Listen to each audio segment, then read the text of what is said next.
Gusto nila makipagrelasyon sa inyo, pero ayaw nila ng responsibilidad.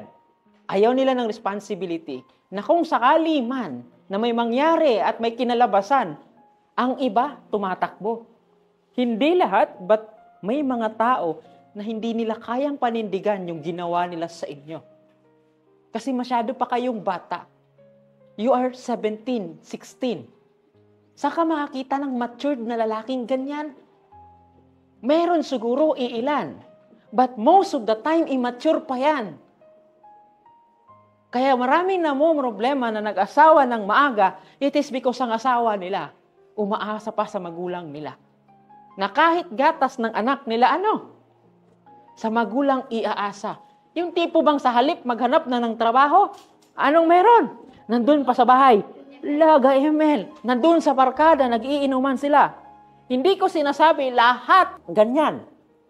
Pero kung pumili lang man kayo, alam kong walang babae dito na ang gustong klase ng lalaki irresponsible.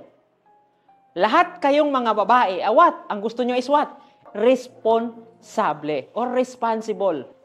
Guys, ulitin ko ha. Ang taong pipiliin nyo na makakasama ninyo sa dulo, sa buhay ninyo, pwedeng ikakasira ninyo. Pwedeng ikaka-improve ninyo. Pero tingnan ninyo, 15, 16, fully matured na ba yung taong hinamahal ninyo? Kasi kadalasan, ang gusto lang nila yan, makatikim at magkaroon sa kama. Ang pag-aasawa, ang umpisa niya, nag-uumpisa sa jowa. At sasabihin nyo, sir, nagjojowa ako kasi ganito. But ninyo, walang ibang dahilan sa pagjojowa, kundi what? At ang problema, kapag magjowa ka ng maaga, ang kadalasan na napipili nyo, irresponsable pa. Ito na nga yung problema. Mahirap ka na nga. Magjojowa ka pa ng mahirap. Mag-aasawa ka pa ng mahirap. Ngayon yung hirap na yun, ipapasa mo sa what? Sa anak. Tapos sasabihin mo sa anak, anak, mag-aral ka ng mabuti para makapagpatapos ka. Ikaw ang bahala sa amin. Bata pa yung bata na pe-pressure na. Kasi kapag hindi niya na-meet, hindi niya natapos, anong mangyayari? Alam, magagalit si mama, dapat ganito. Hindi ba pwede na yung bata, pag pinalabas na sa mundo, ang iisipin niya lang, i-improve yung sarili niya? It is because by the end of the day, nilabas niyo sa mundo.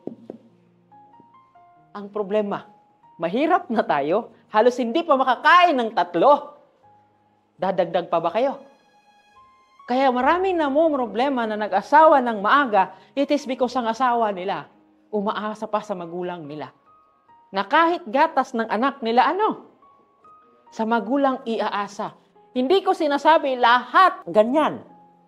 Pero kung pumili lang man kayo, alam kong walang babae dito na ang gustong klase ng lalaki irresponsible.